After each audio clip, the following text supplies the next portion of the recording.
You're listening to episode 95 of Liz's Healthy Table.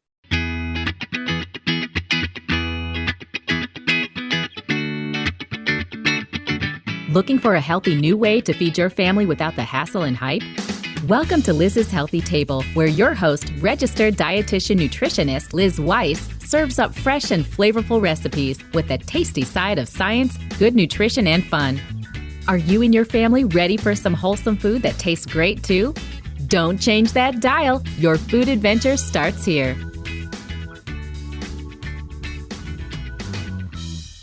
Can't believe it's episode 95. Wow. Welcome to the podcast, everyone. On this week's show, I know that most of us have not been traveling these days, but today we are going on a virtual food adventure to Cuba. I have always wanted to visit the Caribbean's largest island, and today we're all going to get the opportunity, thanks to my guest, fellow dietitian and cookbook author, Lourdes Castro. So Lourdes is the co-author of Cuba Cooks, and on today's show, she's going to talk about traditional Cuban diets in Cuba and how what you might find here in the U.S. is just a small sampling of what you would find if you were traveling throughout the island of Cuba. Together, we're going to share a few recipes, and trust me, you will want to make these recipes because I have made them and I love them. And that's really why, one of the reasons I wanted to have Lourdes on the show, because these are like life-changing recipes. And I know we're all burned out and we're looking for new recipes. So we're going to talk about Cuban rice and beans, citrus marinated chicken, seared romaine hearts. And I know you're thinking I'm searing lettuce. Yes, you are. And then quick pickled onions, which is also like a great little thing to have kind of in your culinary toolbox. So, also Lourdes and I are hosting a giveaway. So if you want to enter for a chance to win a copy of Cuba Cooks, head to my Instagram page at Liz Weiss, or head to Lourdes's page at lourdes.castro.rdn. You can enter there. Or as usual, you can go to the show notes from today's episode. This is a U.S. giveaway, but in the show notes, we have recipes, resources, and of course, I'll link you to both of our Instagram pages. Okay, a few friendly reminders. If you love the show, tell a friend about it, or post a review on Apple Podcasts or Stitcher Radio, wherever you get your podcasts. Follow me on lizshealthytable.com and be sure to check out the show notes from today's show and follow me on social media. If you go to my website, you'll see links to all my social media handles. All right. I'm hungry. Not good to be hungry when you're recording a food podcast, but c'est la vie. Let's welcome Lourdes Castro to the podcast. Welcome. Thank you. And thank you for having me. I'm very excited to talk about food, Cuban food, and travel virtually with you in our discussion. Yeah. Yeah. I've been doing a lot of that this year, traveling through food and Cuban food. It's something I think we don't really think about, but we'll get into it on today's show because it's a beautiful cuisine. But I just thought you could we would just start by having you tell us a little bit about yourself, where you live, where you are now, and talk about your day job. Well, I was born and raised in Miami. Both my parents are Cuban born, and I grew up in a very, traditional Cuban American household. I currently live in New York City, specifically Brooklyn, and I am the director of the NYU Food Lab. And so that's how I spend my days. And I'll talk a little bit about that, but just to tell you where I am right now, when COVID hit, I was in New York and I was there for, probably the first 10 months of that. And when the holidays came around, we had an opportunity to come down to Miami where my parents live. And so we took advantage of that. And that 1 month turned into 2, turned into 3. Now we're into 4. We will be going back at the end of this month. So in April, I'll be back in New York City. But I've been, making that lemonade out of lemon or limeade out of limes, as Cubans would do, I guess. We were able to take this time and spend an extended period of time with my family down here in Miami and really, feel, I haven't lived in Miami for this long for many, many years. So it's been nice to come back and spend some time with them and enjoy a lot of Cuban cooking, which I don't get a lot of up in New York. So now a little bit about myself and what I do during the day. Or during most of my days. So as I mentioned, I'm the director of the NYU Food Lab, but I am a registered dietitian. So the lab is part of the Department of Nutrition and Food Studies at New York University. And what that means is the lab itself is a teaching kitchen, first and foremost. And so it services the courses that we teach within our department. I do some of the teaching as well. So I teach courses in food science and some, preliminary or intro style nutrition classes or courses for both my department and the College of Global Public Health. But in addition to it being a teaching kitchen, it's also a food and nutrition idea incubator. So our faculty, our student body, whenever they have either ideas or, concepts they want to test out, we use that lab for that. And the lab really just looks like a really large and well-equipped kitchen. So it's nice that I was able to spend most of my days in that environment. And I'm looking forward to getting back in there soon. So are you cooking virtually with the students now? COVID has caused us to kind of re-examine how we do things. And so we are cooking virtually. That's exactly right. So what we're doing is having our instructors cook with students via Zoom, which you're going to think is crazy, but if you look at the positives, this is what we've gained from it. So now we have much smaller classes. So instead of our labs being up to 16 students per lab, now it's only 6. And that's just because it's a nice block to have in a Zoom kind of environment. But students cook in their homes and they're asked to do things in their home environment with whatever they have, whatever tools and equipment they have. So you can look at it both ways. You can look at it like, from a student perspective, it's great to be in a huge teaching kitchen where you have all sorts of gadgets and tools and equipment and things like that. And it is great.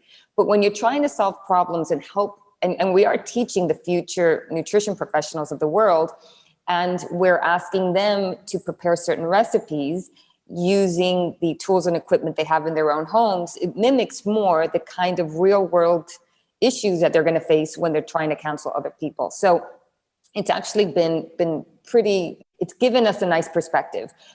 In addition, we have a very diverse student body. And so students are able to see how what others have access to and don't have access to from a problem solving capacity, if that makes any sense. So we've figured it out, and we now have a richer toolbox in which to teach, I feel. Yeah, I think it's really cool. And I also like that you're emphasizing the food aspect of nutrition, because I think back in the day, I did do food science when I was in college at the University of Rhode Island. I remember that food lab well, but I feel like when you teach students about, cuisine, culinary cooking, they're better equipped to counsel patients down the road. It's all about food. Nutrition is about food. 100%. And I always say I stand at the intersection of food and nutrition. And I think we need to bring more people to that intersection. A lot of the teaching in dietetics is concepts and numbers. And certainly the concept of protein and how many grams of protein per kilogram of body weight and all of that kind of stuff is incredibly important. But we eat protein and we eat calcium, but when we push our cart down that, supermarket aisle, we don't buy calcium and magnesium and all these nutrients, we buy food. And so we really need to bridge the nutrition concepts with real food, real ingredients, and how then people will utilize those ingredients in their own home. Everything from time management, planning, how you're going to plan a menu, how you're going to incorporate that into a busy routine, how you're going to utilize the flavors you grew up with, make it culturally, appropriate, and at the same time, make it exciting. So, you mentioned traveling through food. And so maybe, I didn't grow up with Indian cuisine as an example, but how can I use curries to make all of a sudden Wednesday night more exciting for me than it normally would be? And it's through through food, and we can, offer really healthful options that way. Yeah, it's cool.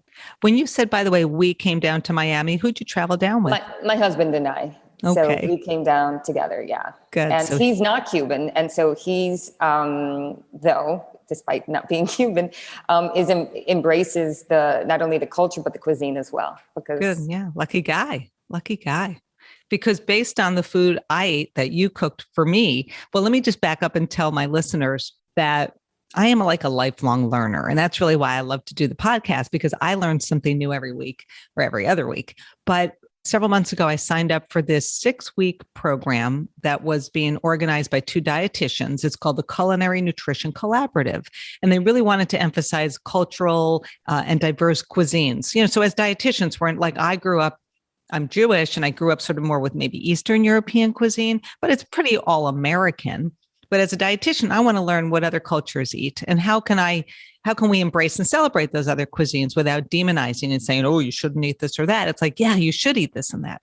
And so I signed up and Lourdes was one of the instructors and I loved her recipes. I loved her approach in her class. And that's kind of how, right afterwards, I messaged you on Instagram. I'm like, come on to the podcast. So I just want to kind of frame it for everybody. But anyway, let us carry on. So I want to just talk about, let's see, your parents grew up in Cuba, your grandparents grew up in Cuba, and all but one of your great grandparents grew up in Cuba.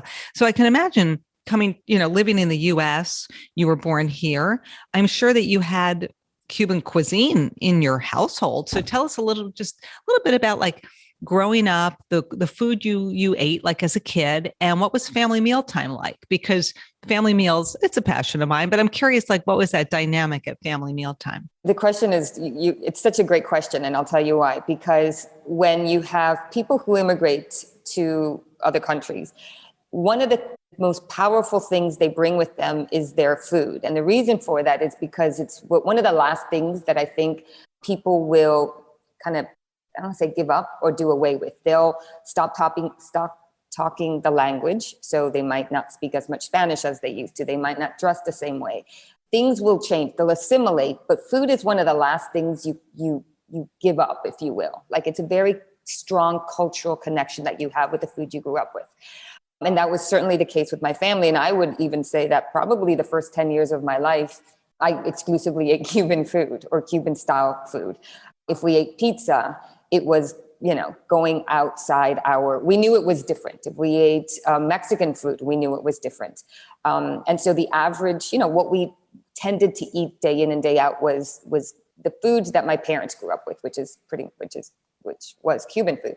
And so now as a dietitian, and even when we talk about diversity and being culturally appropriate and all of this kind of stuff, I find it one topic or one theme that keeps coming up is when you counsel people, healthy food always seems to be somebody else's food. So using my example with my dad, if I want him to eat more vegetables, Cubans are notoriously poor vegetable eaters. They eat a lot of fruit, but they don't really eat a lot of vegetables. And if I wanted him to make healthier choices, it doesn't have to be kale and salmon, which would never appear at the Cuban table. And that's usually the message as dietitians we try to give. It's these are healthy ingredients, and let's try to make everybody eat these same, whatever the superfood happened to be for today. We should really look into what other cultures are eating and let people feel comfortable in the healthy food that you're trying to get them to eat. So for Cuban food, I focus on beans. I focus on tropical fruits with edible skins, fish, seafood. And then I look at portion sizes and cooking methods. And that's kind of the way I approach certainly my counseling, but how I would approach forming a healthy plate for whoever is going to be in front of me. I love that. I love that perspective. I think that's really important because I'm in the kale and salmon camp. I get that. But like you said, not appropriate like your dad would never. It's not what he grew up eating. And you did tell us during our class together, and we did, just so people know, when Lourdes did her cooking class, it was via Zoom and we cooked along. It was so much fun. You said Cubans are notoriously picky eaters. I found that very interesting.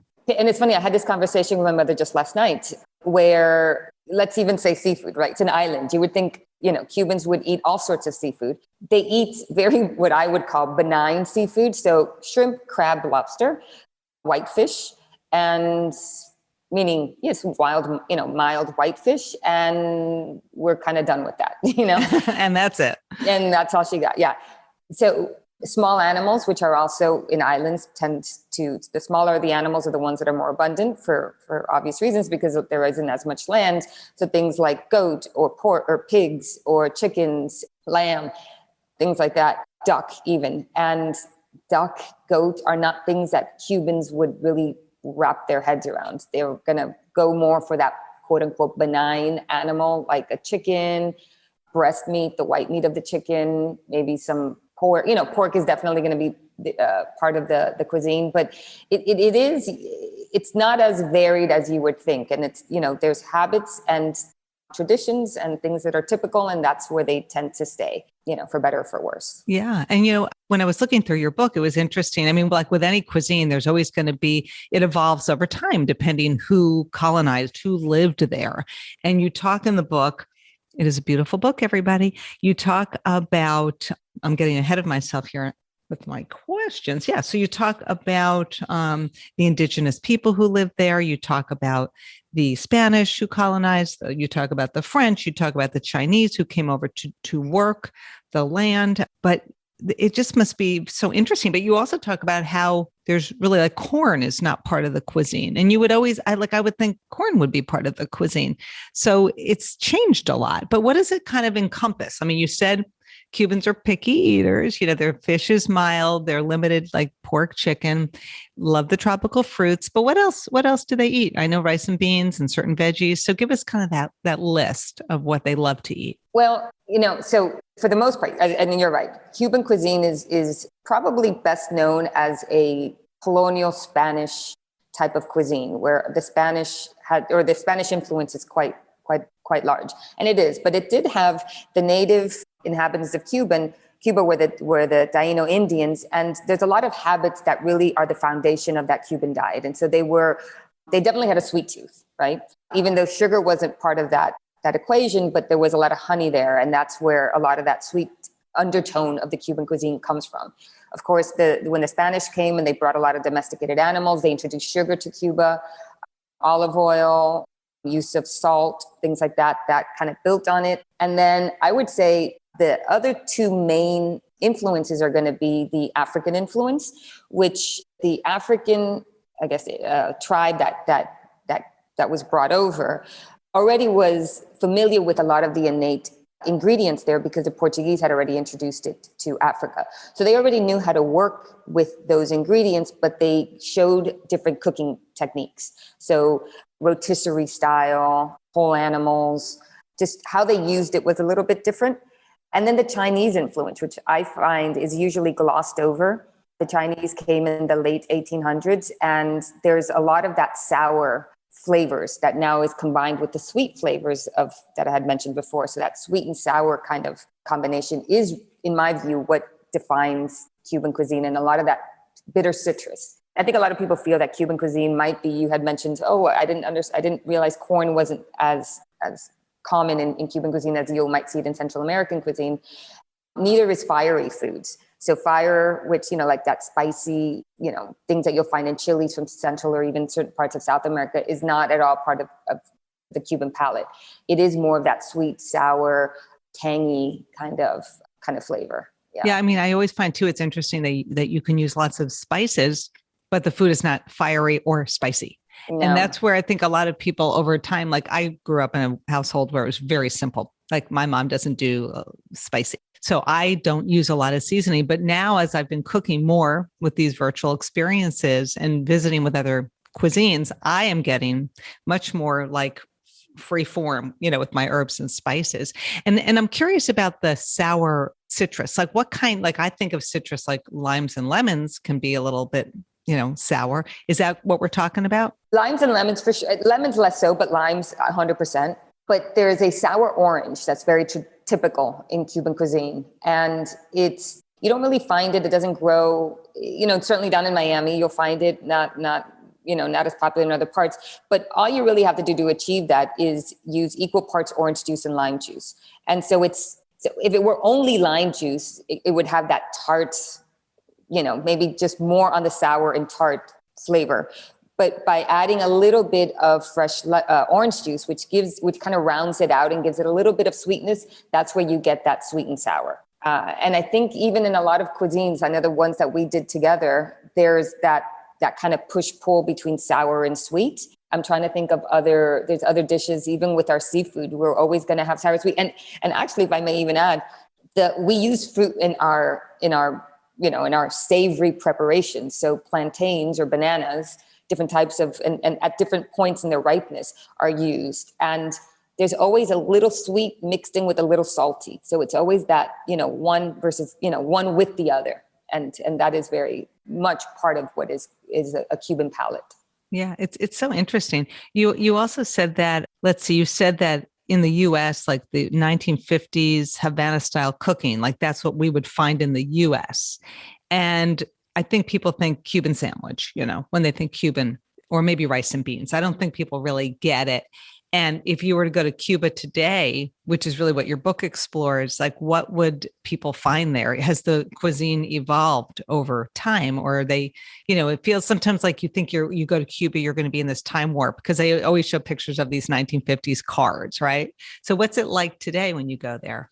So, that's a great question. And thank you for bringing it up. And it does, this is really the crux of the book, Cuba Cooks, which I wrote with a very, very talented chef named Guillermo Pernot, who's a chef at a restaurant in Philadelphia called Cuba Libre. And so he and I together went down to Cuba to explore this question, or to answer the question, what is Cuban cuisine today? And really give it a voice. And I think what happens, and you just mentioned that most people in the United States, at least, think of Cuban cuisine as what it was in the 1950s. So I mentioned that I grew up in Miami and I almost exclusively ate Cuban food for the first 10 years of my life. And those dishes were really the dishes that my parents ate in the 1950s. My parents came in 1961, right in that first wave of Cuban immigration. And we still, to this day, really, I'm here in Miami and I'm, if my mother, she cooked last night, she cooked a Cuban dish, and it was the foods that this type of cooking that she ate in the 1950s.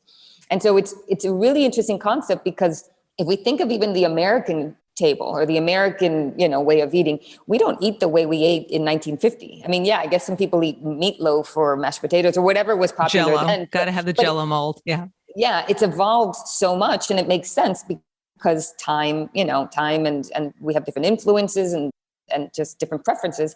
And the American palate has changed, the American table has changed. And so why wouldn't that have happened in Cuba? Well, certainly for political reasons, economic reasons and such, there hasn't been that same evolution, but there has been evolution. There's no way things always evolve, and cuisine evolves. And so we went down there and we had a great photographer with us Steve, who came down and took these beautiful pictures. So that in my view, the book is as great a cookbook as it is a picture book, if you will, with some really nice shots. Right. It's like Life magazine, looking through it. Yeah. And so you'll see recipes in there that are going to, if you are of Cuban heritage, you're going to say, I don't know if that's really Cuban cuisine. It's going to test that. But it is, in fact, because all of those recipes come from chefs that we spoke to, we spent time with, we interviewed, and they gave us, they allowed me to adapt their recipes, and we're showing what they're doing and how creative they're being. And we started talking about, traveling virtually through our food, and many chefs there, because, they're for many reasons are unable to travel, do get cookbooks or have access to certain cookbooks and have traveled through their books and are then using that information or that experience into their dishes. And it's important to note the kind of restaurants that we visited, which are called paladares. Can you say that again? Because I do not speak Spanish. I would have called it like paladares or something. Paladares. I'm getting close. What is a paladares? So a paladar, it literally translates to palate, your palate, a paladar. But the name comes from, it's interesting, it comes from a telenovela, like a soap opera that was popular in the 90s in Cuba, where this woman, without getting too deep into the storyline, she opened a eatery. And, she needed to, it was kind of like a rags to riches story. And she needed to, in order to kind of make ends meet, she opened this eatery on a beach and called it Paladar. And so it just became very popular, and that's where the name kind of stuck. And so, is it like a mom and pop though? I would refer to like a mom and pop restaurant, or in somebody's yard or kitchen, or? You could think of it that way, but there's two types of restaurants in Cuba right now. There's the state-run restaurants that are owned and operated by the government. And then there's the private restaurants, and those are the paladares. So they are mom and pop in the sense that people have one, maybe two. They don't have chains. That's for sure. You might have one, you at best might have two of them, but for the most part, you're only allowed to have one. And they are run out of people's homes. Many times people use their family members as wait staff and things of that nature, but it is essentially home cooking.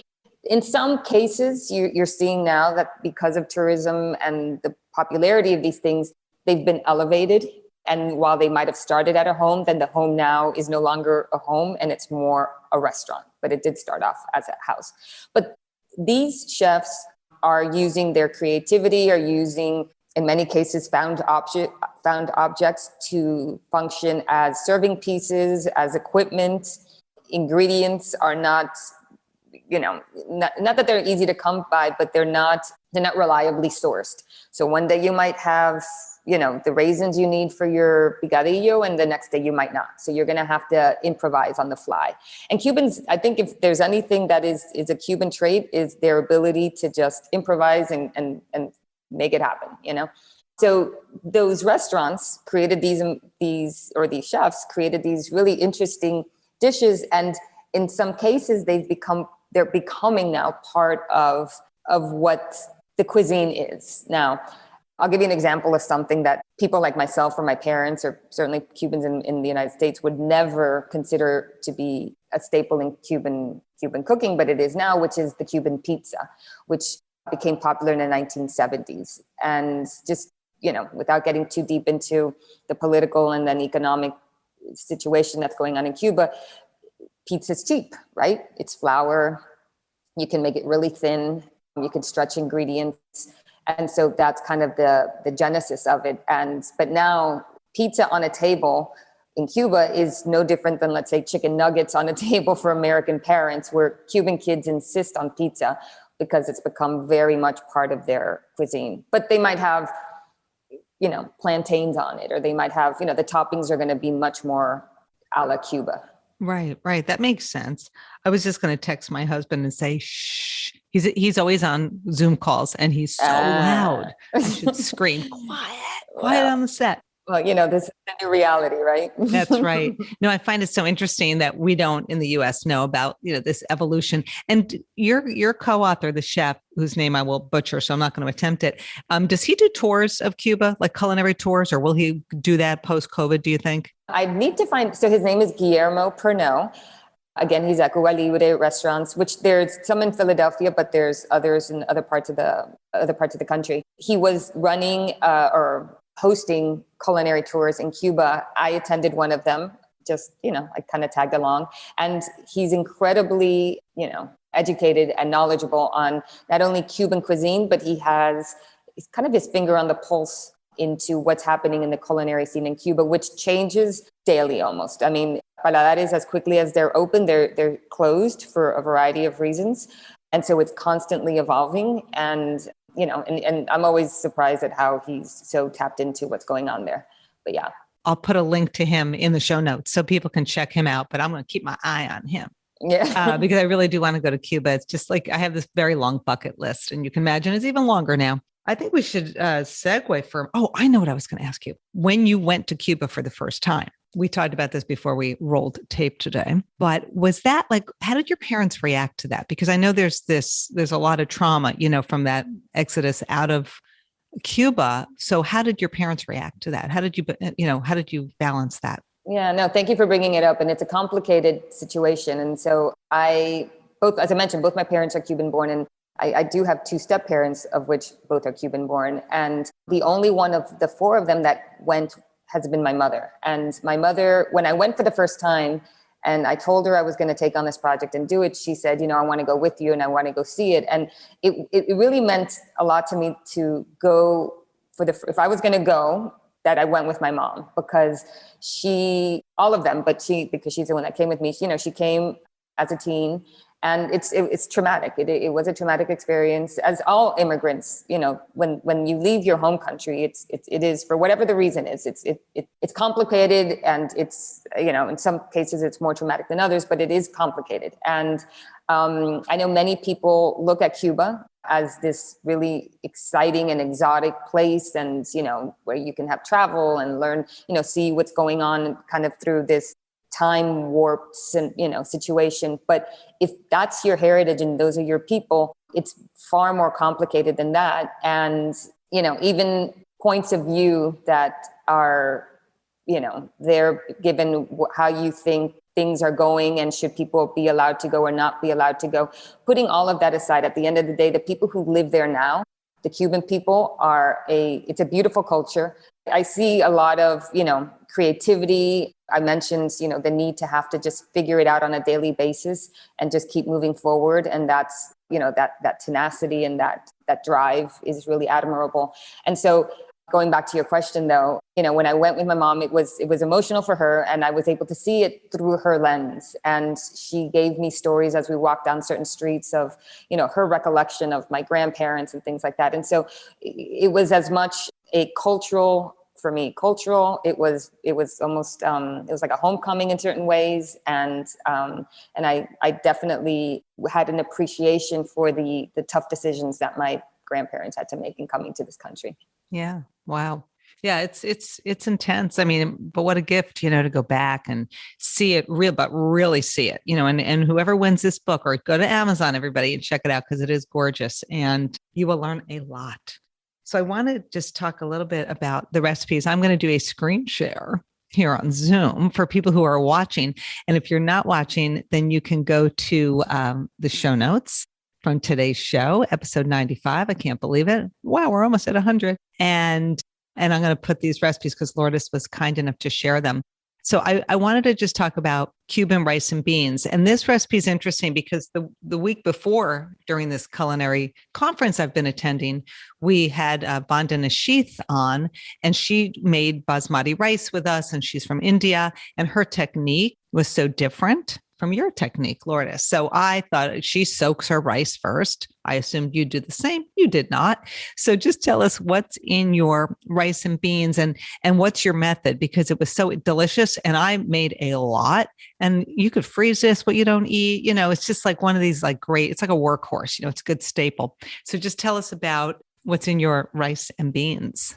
So rice and beans is like it's like the peanut butter sandwich, I think, of Cuban cuisine. It's the most basic staple. It's what everybody loves. My dad will say, if rice isn't served at dinner, then I'm not having a meal. It's not dinner. And so this particular recipe, typically the traditional one does have chunks of fried pork in it, but I was lightening it up I wanted to lighten it up. And I also wanted to keep it where the flavors were familiar and as traditional as any Cuban would expect. And so for example, that same father, my dad, would eat this, and not think twice about it. It's perfectly acceptable to him, even though it doesn't have the fried pork in it. So I also, you mentioned it being a workhorse. I also have this, I personally feel that if there's too many roadblocks, or there's things that I call just like deal breakers with recipes. And the more complicated you make it, the less likely people are going to be doing it, time and again. And so I tried to remove as many roadblocks as I could. And an example there was in washing your rice, or, just multiple pots, things like that. So this is a one pot deal, easy peasy. You start with your garlic and your olive oil, and then the onion and the green pepper. Those three, the garlic, onion, green pepper, it's almost like it's the mirepoix, or it's the sofrito, or just the basis of most Cuban dishes. And so you start sauteing those. You add the cumin and oregano, which are the very traditional Cuban flavors. You saute in a little bit of that, or you saute in the rice. And then I use canned black beans, and I use the liquid that comes in the canned black beans. And I specifically put here low sodium to, keep the salt in check, because the salt is in canned beans, really it's in that liquid more than anything else. And so, a lot of people drain them and they rinse them to get rid of that sodium, but I try to curtail it by using the low sodium variety. And of course, if you're very salt sensitive, you could even decrease the teaspoon that I've added there of salt. But it's that liquid that gives the rice the dark color that people expect with this particular dish. And so another roadblock is having, this traditionally would be used with dried beans. And I'm a huge advocate of dried beans, but I also understand that in today's day and age, people just, want something quicker and easier. And so this solves that problem. And then you add the water and you cook it, and then you just let it be. The hardest part about this recipe is making it in enough time in advance to let it sit at the end, because it's the sitting at the end after it's cooked for 45 minutes. You should probably let it sit for another hour or so, ideally. That's where the rice starts absorbing all of that flavor, but also the color starts really kind of permeating the rice, and you get that really dark, rich color that you expect from the dish. And notice it's only 3 steps. It's very, very straightforward. Yeah, it's very simple. And I was surprised how long you cooked it, but you're doing that. And you said that the Cuban culture is very sort of dialed into rice. Like there's certain types of rice. Like if you went to Italy, you might have the arborio rice, risotto. But the basmati, which in my mind I associate with Indian cuisine, I wouldn't have thought it for Cuban cuisine. Well, if really the rice, it's going to be any type of medium grained rice. And you could get away with long grain as well. In this particular case, to answer your question, yes, rice it's so typical in all of Cuban cuisine. And we use short grain, medium grain, long grains. The short grain rice is used for more arroz con pollo, which is chicken and rice. It's more of a paella style dish where the meats and everything else gets cooked in the rice, and the rice is almost clumpy to the meat. That's when you use the short grain. The medium or long grain are used either by themselves when you just serve regular white rice, or in this case where you're cooking it with beans. And incidentally, this recipe, instead of using black beans, you could use red beans. You could use, I'd have to tweak the recipe a little bit, but you could use lentils. You could use split peas. So it's incredibly versatile. But this concept of rice with a legume is very Cuban. Yeah. And the beans are awesome. Just, so everybody listening, I mean, I'm a huge fan of beans and pulses, but, if you look at the blue zones, I actually want to do a podcast on blue zones. This is where people live the longest on our planet. Beans is sort of this common thread, right, between these different cultures. We're talking from Costa Rica to Korea. Right. And so beans being such a great source of fiber and protein and so inexpensive. And I'm with you, like I'm a big fan of canned beans just for that convenience. We got to get the barriers out of cooking, right? We want to make it easy. And, if you looking through these ingredients, if you've noticed, I did remove the pork, fine. But by doing so, now this becomes a vegan option. It's vegan. So this will, and it's not that I'm advocating gluten-free, but if you have somebody who has celiac or has, is trying to, they have to eliminate gluten from their diet, this checks that box too. And this dish, you just serve it with maybe a little green salad or some sliced avocado, and you're good to go. I mean, it's for lunch. It's a nice bowl to have for lunch with a little bit of something, maybe something fresh like a green or that pickled onion, which I use in this recipe. It's fabulous. Super yummy. And I think for kids too and families, this would be just a great side dish or something like you said, I'm a huge fan of bowl meals. So you could set this out with some other protein, or like you said, greens or the pickled onions or avocado, different things you can then build your own bowl kind of a meal. Which I love for sporting events because it makes it so easy. If you have a bowl and you're like watching the Super Bowl, or you're watching, I don't know, now I guess it's the basketball tournaments, you could have those rice and beans and then add the various proteins if you'd like, some vegetables, and then everybody can build their own bowl. It's perfect. Mm-hmm. I like that idea too. The other recipe that we made together was this. All right, let me tell everybody. It's called Citrus Marinated Chicken. It is served over seared romaine hearts with avocado and pickled onions. So there's a lot going on here, but it's easy. Like you'd be surprised. And the reason I love this recipe, let's talk about the pickled onions, because boom, it's like a quick pickle. It's just not like some complicated canning and, the whole thing. And then you have this marinade for the chicken. And then we must talk about these romaine hearts and like why you created that recipe. But I do this all the time now. And so let's just start. Because again, you're going to make this, you guys, you're going to have the beans and rice. You're going to have this chicken on the side. You're going to have your romaine hearts. And then don't let me forget, Lourdes, to share with everybody what you do with limes, cut upside down. Oh, and seared. In the skillet, seared. Oh my gosh, like life, game changer. Yeah. So talk about pickled onions, and then let's share this marinade, and then we're going to make this meal together. Well, let me first just say, I love when I feel that I've changed somebody's life because, especially through food, because it's amazing. So let's start with the pickled onions. And I think it's one of my favorite condiments. It's easiest thing to make. You take a red onion and you put it in a container or a resealable plastic bag with some red wine vinegar. And you slice it up, right? Little slivers. Yeah. Yeah. And as thin as you can get them. And I like the combination of red onion, red wine vinegar, because I like it turns into this color, this kind of like pink color that pops.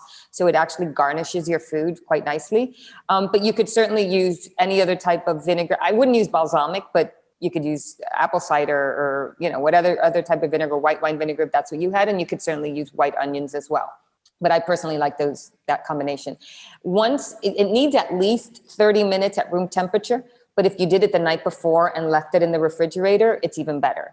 And what I do is I make an entire onion, and then, you only need a little bit for the garnish, but that container that you have of the vinegar will live in your refrigerator for weeks, if not months. What I do is once I go through all of those onions, I'll leave the vinegar in there and I'll just keep adding onions to it. And then it just keeps fermenting and fermenting and fermenting. And you will get, when you open it up, that fermented aroma at a certain point.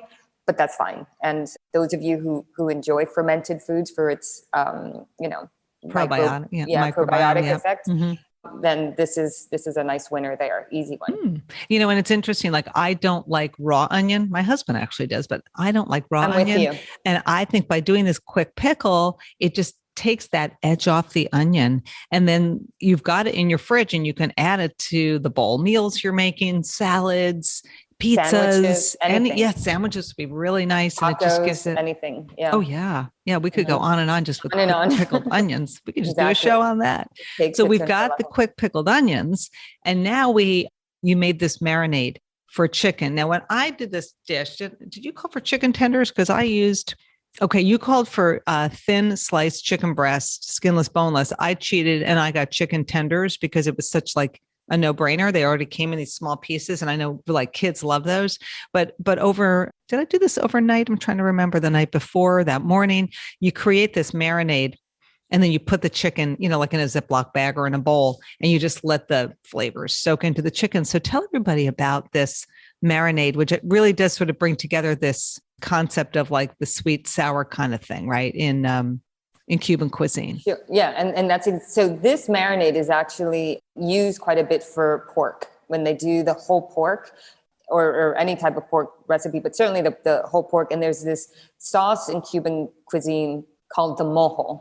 People know the mojito from the beverage, and that's one thing, but mojo, M-O-J-O, is a garlic-based and olive oil-based sauce that uses bitter citrus. And so that's where this comes from. And if you look at the ingredients, it's really stuff that you probably have in your pantry anyway. It's an onion, garlic, orange juice, lime juice, and then some dried spices, oregano, cumin, some olive oil, salt, and pepper. So it's not really going outside you're not getting these very unique, weird, hard to find ingredients. So all of that gets put into a blender and gets pureed. So now you're chopping the onion and you've got the garlic, and so you're pureeing all this. Pureeing all of that. Yeah. And then you have this liquid essentially, which I then place into a resealable plastic bag because I find it easier to do that. And then put your chicken. You could use chicken, you could use shrimp, you could use, if you had pork chops, you can use that if you wanted to. But in this particular recipe, I used thinly sliced chicken breast. Cubans like the thinly sliced because in this particular recipe, I'm just going to quick sear on the stovetop and you're done. If it were thicker, you might have to, cook it in the oven, which is fine, but it just. But this is quick. We want easy. We want quick. And I love your idea of the tenders too. Yeah, because it's like it takes that process out of having to pound your chicken. Sure. And then remind me how long we're going to let this marinate. So you could. Minimum, I would say 30 minutes, but if you did it overnight, that'd be great. And another tip I have is you'll notice that the marinade, it makes a decent amount of marinade. So what I like to do is take the marinade, portion it into various bags, and then put my chicken, maybe 2 or 3, depending on the size of your family, or as many as you would need per serving. And then you could freeze it in the marinade, and it just lives in your freezer until you want to use it. You would defrost it, and then you're ready to go. That's brilliant. So this is the make ahead. So like on your prep day, if you're prepping this on a Sunday, you're going to eat it on a Monday, you can have 2 extra bags, just label it and then pop it in the freezer for later. It in the freezer for whenever you need that. So then, you pull it out of the marinade, and then you're going to just cook it very simply and quickly in a skillet. Yep. It cooks like in no time, right? In no time. Yes, in no time. It develops a really beautiful caramelized exterior because of the natural sugars in the citrus juice.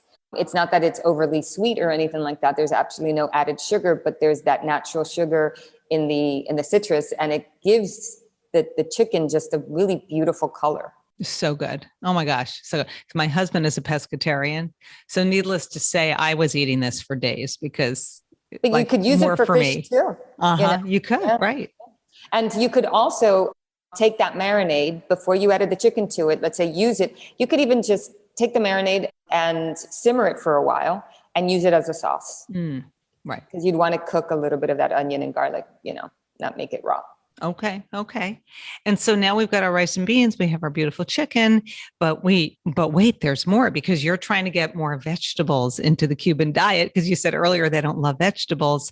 And so talk to us about what we're going to do now with romaine hearts and avocado and some limes.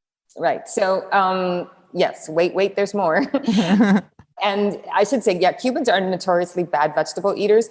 So you'll see an avocado here. There's squash. They use a lot of pumpkin in their eating. And when it's funny, even in Cuba, I was like, you realize these things are fruit, not vegetables. They're like, it's almost like semantics. It's like, no. If it comes from the ground and we're eating it, be happy about that. So I put the avocado in. I mean, avocado has wonderful, healthy fats, a lot of fiber, or good fiber source. So there's that. But I just adding some green leafy vegetables would be great. And so I had the idea of taking some romaine hearts and, raw lettuce, especially from a Cuban palate. It's almost, it's like, and then it gets pushed off to the side. They're not that excited to eat it. But what I did here is I took a romaine heart, cut it in half lengthwise, and then seared it in the same pan that I seared the chicken, to get a little bit of those juices, get a little bit of that flavor. And so the romaine heart, you really only have to sear it on one side until it chars, believe it or not. So you're actually getting it charred. So now it's kind of half cooked, half raw. When you serve it with the chicken, it adds texture, it adds flavor, it adds color. And I think it really, kind of adds to the meal. And I find that even the most finicky of the Cuban eaters will be open to that. So when we say romaine hearts, it's like, when you go to the store and there's like this 3-pack of romaine, and they're long and skinny, and you just cut it right down the middle, and they look so pretty. And so when you're cooking it cut side down in the skillet, it gets a little charred and caramelized, and you eat it with a knife and fork, because it's going to be next to your chicken and your beans and your rice. You've got the avocado. But talk to me. This is going to be the life changer for you guys listening. Talk about what you're going to do with the lime right now. So then you're going to take your lime, because you're not really going to add a dressing to the romaine. You're going to take the lime, cut them in half, and then you're going to sear it as well in that same pan. And the portion, remember I said how the lime for the chicken will give it some, caramelized bits because of those natural sugars. The same thing's going to happen when you sear it. The natural sugars of the lime flesh are going to caramelize and turn into this really beautiful, kind of dark brown charred bits that you'll then squeeze over the entire plate, really, but on top of the lettuce. And it adds just another layer of flavor. And I do want to mention, because you did say, it's exactly what I buy, that 3-pack of romaine hearts in the market. And I know there's going to be some people that are going to say, well, it's not the most, fibrous. It's not the most, there's other vegetables that are better. But remember, we're going back to what is this particular, let's say you're talking with a client who is not as keen to eating vegetables as others are. And so what something like this does is it's now starting to create a habit or create an expectation. So if you're used to having a dish and there's always rice and there's always meat and that's all you have, but now I've said, all right, let's add a little bit of green in there. And then the next time there's green, and the next time there's green. Now there's this expectation, all right, where's my green? And hopefully as dietitians, that's what we're trying to communicate to our clients, is how do you build healthful dish, a healthful diet that you can, that you're going to make part of your lifestyle. And it's creating these habits on a day-to-day basis that I think helps us get there. And also, if you think about romaine, a lot of kids will eat Caesar salad, and that's romaine. So it's one of these types of lettuces that kids are pretty open to. And I also think when you sear the romaine and you're searing the lime, it's cut side down, you then pick the lime up, the lime's on everybody's plate, and your kids can take that lime and squeeze it over everything. And it's like this warm, sweet, almost lime juice. It sweetens up a little bit. And it's just fun. It's just like, it's a surprise. Like, what is that? So you're, introducing just a few new techniques that could really get kids kind of pumped up and excited. Like, all right, we're not having salad. We're cooking our lettuce. What? You could do it on the grill as well. I've had my husband take it outside and do it on the grill. I've been doing that a lot down here in Miami. We here you're allowed year-round grilling, and that's always even if you're having hamburgers or something, you throw the lettuce on the grill, and it's just that green that you're now getting used to always having with your meal. Mm-hmm. Yeah, we got to bring the green in, and even I hear from a lot of parents who have picky teenagers. I've been podcasting for a long time, and some of my listeners have been with me from the very beginning. And my platform was called Meal Makeover Moms. And I had a podcast called Cooking with the Moms. And we recorded like almost 400 episodes. So I've been doing this for a long time. And so I have some people, who've been with me for many years, and now they have teenagers. And I do hear about picky teens. So I think for your teenagers, this is kind of cool and different. Mm-hmm. Right? I agree. And you know what, we talked about the rice and beans. You could just do the rice and beans with some grilled romaine hearts. And if it's teens or college students on a budget, these are really easy things and inexpensive things that they can add to their repertoire. Yeah. And when you buy those 3 packs of the romaine, that's a lot of romaine. And sometimes I'm like, oh gosh, romaine again. You got to use it up. So it reduces food waste too. When you're like, I don't want another salad, but you can sear it and then it just tastes so good. And it just changes everything. Yeah. So many great ideas. Oh my gosh, this has been so much fun having you on the podcast. I am a lifelong learner. I am learning something new every day. So I cannot thank you enough for coming on. I feel like we've just scratched the surface and so much to talk about. We can talk about pickling vegetables on another time. Another time. We'll do a pickled vegetable show. Lourdes, where can people find you on the web? And tell us, I know you've written Cuba Cooks, you've written some other books, but just tell people where they can find you. And I'll put links in the show notes as well. So you could find me both at my website, which is lourdescastro.net, or on Instagram, which is lourdes.castro.rdn. So either one, Instagram or my website. And as you mentioned, I have my latest cookbook is my Cuban cookbook, which is called Cuba Cooks. But I've also written 3 others. My first cook was simply Mexican. The second one is called Latin Grilling. So everything is of a Latin, culinary lens, if you will. And interestingly, none of them utilize my dietitian credential because they're not necessarily, nutrition focused books. But I started our conversation saying that I've always lived at the intersection of food and nutrition.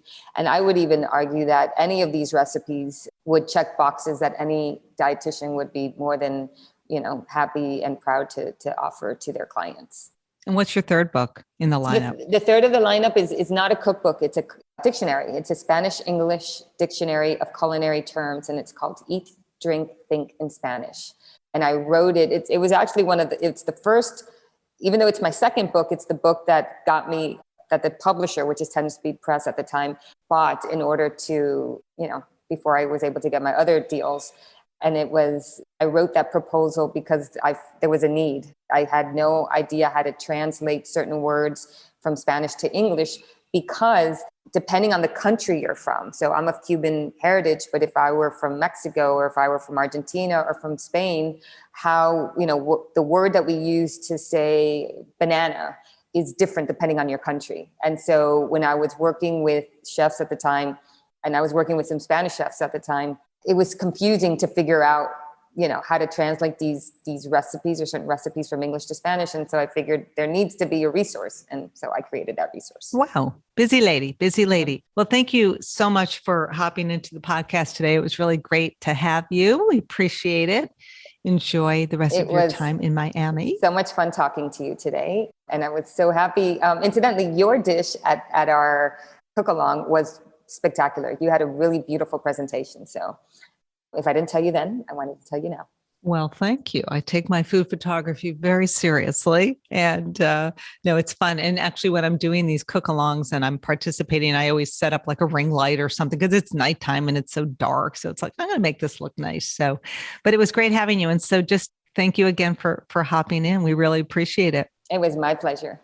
You bet. And I do want to remind everybody that we are doing a giveaway of Cuba Cooks. So head to liz'shealthytable.com. Reminder, we're giving away Cuba Cooks to one lucky U.S. winner. So head to liz'shealthytable.com/podcast. I hope you can hear me. I'm going to hold the book up for those of you watching. And then you can always follow me, Liz Weiss, on Instagram, or Lourdes. You can follow her on Instagram, lourdes.castro.rdn. You can enter either way. If you love the show, always tell a friend about it, post a review. And as always, thanks for listening to Liz's Healthy Table.